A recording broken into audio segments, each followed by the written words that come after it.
अस्सलामुअलैकुम। लास्ट हमने exercise 1.5 cover की थी, तो अब हम 1.6 करेंगे। चैप्टर नंबर 1 का यूनिट 1 का हमारे पास लास्ट एक्सरसाइज है, बेसिक ऑपरेशन और कॉम्प्लेक्स नंबर। लास्ट क्लास में हमने कॉम्प्लेक्स नंबर्स को कॉन्जुगेट को इमेजिनरी नंबर को ऑर्डर कॉन्जुगेट हमने बहुत अच्छे तरीके से समझ लिया था। अब हम इसके ऊपर आए हैं basic operation. Basic operation basically हमारे पास चार होता है: addition, subtraction, multiplication and division.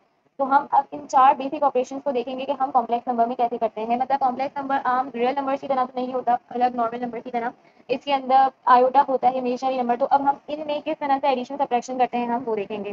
पहला हमें दिया हुआ है let z1 equals to a plus b iota and z2 equals to c plus d iota. तो हमारे पास z1 प्लस z2 क्या होगा, a प्लस c होगा, यानी a वाली टर्म को c से ऐड करेंगे और आयोटा बाहर कर दिया b प्लस d, यानी b आयोटा b और आयोटा d, ये दोनों वाली जो टर्म्स हैं ये आपस में ऐड होगी। ऐसा नहीं होगा कि सारे नंबर एक दूसरे से ऐड हो रहे हैं, नहीं, a c से यानी रियल नंबर से ऐड हो रहा होगा और इमेजिनरी नंबर से ऐड हो रहा होगा। यहाँ उसकी एग्जाम्पल एक दी हुई है, ठीक है। 6 प्लस 9 आयोटा है और ये -1 प्लस 2 आयोटा है। तो जब हम ऐड करेंगे तो किस तरह करेंगे, 6 को -1 से ऐड करेंगे और 9 को हम 2 से ऐड करेंगे। 6 को -1 से ऐड करने पे आंसर 5 आ जाएगा और 9 को 2 से ऐड करने पे आंसर 11 आ जाएगा। सेकंड है हमारे पास subtraction of complex numbers. Subtraction of complex number कहता है सेम एडिशन की तरह है कि रियल नंबर जो है वो रियल नंबर से सब्ट्रैक्ट होगा और जो इमेजिनरी पार्ट है वो इमेजिनरी पार्ट से सब्ट्रैक्ट होगा, यानी ए जो है वो सी से सब्ट्रैक्ट होगा, ए माइनस सी होगा, और जो आयोटा बी और आयोटा डी है वो आपस में सब्ट्रैक्ट होंगे, यानी बी माइनस डी होगा। इसकी एक एग्जाम्पल यहाँ गिवन है, z1 बराबर है -7 प्लस 2 आयोटा के एंड z2 हमें गिवन है 4 माइनस 9 आयोटा के। तो -7 किससे सब्ट्रैक्ट होगा, 4 से, तो -7 -4 क्या हो जाएगा, -11, और 2 माइनस किससे होगा, -9 से, तो 2 माइनस माइनस प्लस 9, तो 2 9 हो जाएगा 11, -7 × 11। इसके बाद हमारे पास आती है मल्टीप्लिकेशन। मल्टीप्लिकेशन के अंदर हमारे पास कह रहे हैं वही सेम बात, z1 एंड z2 है।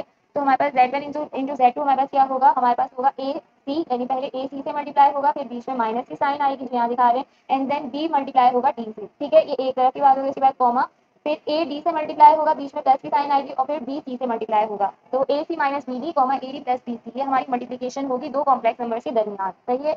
इसकी एक एग्जाम्पल इन्होंने यहाँ लिखी हुई है, z1 बराबर है 3 प्लस 4 आयोटा के, यानी 3 4 के, और z2 बराबर है -3 -4 आयोटा की, यानी -3 -4 के। तो पहले क्या है हमारे पास मल्टीप्लिकेशन होगी a इंटू सी की, a into c minus b d करेंगे, तो a इंटू सी क्या होगा, 3 3 9 होगा, -9 क्योंकि यहाँ पे माइनस है, और फिर बीच में हम साइन डालेंगे, और फिर बी डी होगा, बी क्या है 3 4 है, और डी हमारे पास -4 है।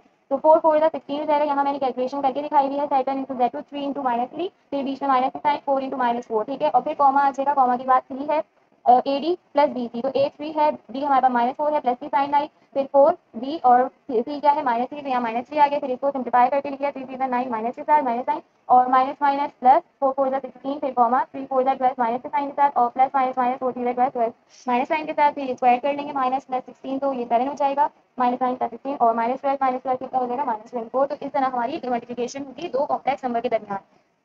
इसी तरह हमारे पास अब क्या होगा, division of complex number. Division of complex number के अंदर हमारे पास क्या होता है, इसको मैं पहले रिमूव करती हूँ।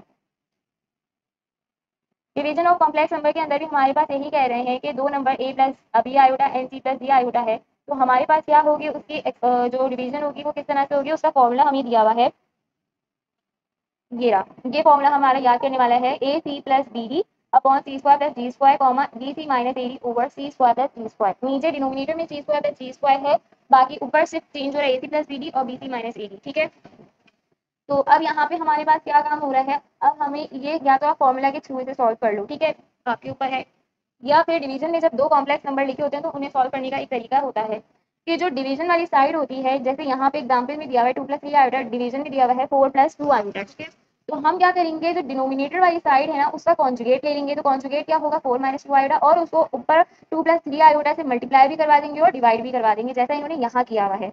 ये 2 + 3 आयोटा ओवर 4 + 2 आयोटा ऐसे लिखेगा, उसके बाद 4 + 2 आयोटा का कॉन्जुगेट यानी 4 - 2 आयोटा से मल्टीप्लाई भी करवा दिया और नीचे डिवाइड भी करवा दिया। मल्टीप्लाई डिवाइड हम इसलिए करवाते हैं ताकि हम आगे से ये कैंसिल हो जाए तो हमारी पूरी टर्म पे कोई फर्क ना पड़े। अगर हम कुछ चीज़ मल्टीप्लाई करवा रहे हैं तो हमें डिवाइड भी करवानी पड़ेगी। सिमिलरली इस तरह से जब हम इक्वल टू के एक तरफ रूट लेते हैं तो हमें सेकंड साइड पे, उसकी राइट साइड पे भी हमें रूट लेना पड़ता है, बोथ साइड का हमें लेना पड़ता है। सिमिलरली अगर हम किसी क्वेश्चन में मल्टीप्लिकेशन करवाते हैं तो हमें उसकी डिवीजन भी करवानी पड़ती है ताकि वो दोनों नंबर आपस में एक दूसरे से कैंसिल हो तो 1 बचे, ठीक है। तो यानी हमारे इक्वेशन पे क्वेश्चन पे कोई फर्क नहीं पड़ रहा।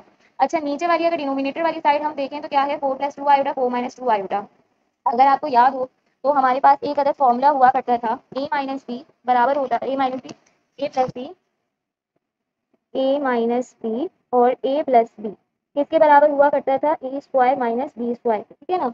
तो अब यहाँ पे हमारे पास क्या बन रहा है, 4 + 2 आयोटा यानी कि a प्लस बी, और ये क्या बन रहा है, ए माइनस बी यानी 4 minus 2 iota A plus b a minus B की कंडीशन हो रही है, तो हम इसे क्या कर सकते हैं, ये सिमिलरली हमारे पास इस तरह बन रहा है 4 माइनस 2 आयोटा और 4 प्लस 2 आयोटा।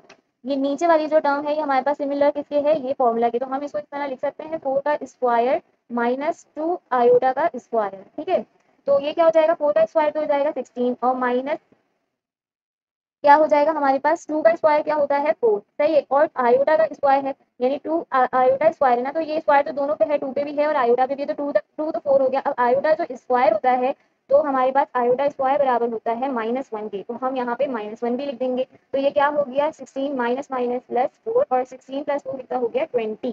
तो नीचे हमारे डिनोमिनेटर में क्या आ गया 20। ठीक है, आई होप आपको ये बात समझ आ गई हो मैं क्या कहना चाह रही हूँ। हमेशा कॉम्प्लेक्स नंबर के अंदर अगर इस तरह से लिखा हो तो हम उसे आयोटा कहते हैं, और अगर आयोटा स्क्वायर लिखा हो तो वो हमारा -1 के बराबर होता है। तो हमारी तो यहाँ आयोटा स्क्वायर इक्वल टू -1 होता है, तो यहाँ यही चीज़ मैंने समझाने की कोशिश की है। डिनोमिनेटर वाली साइड तो हमारी सॉल्व हो गई और 20 आंसर आ गया। अब हमें ऊपर वाली साइड को मल्टीप्लाई करना है न्यूमिनेटर को। यहाँ बचा है हमारे पास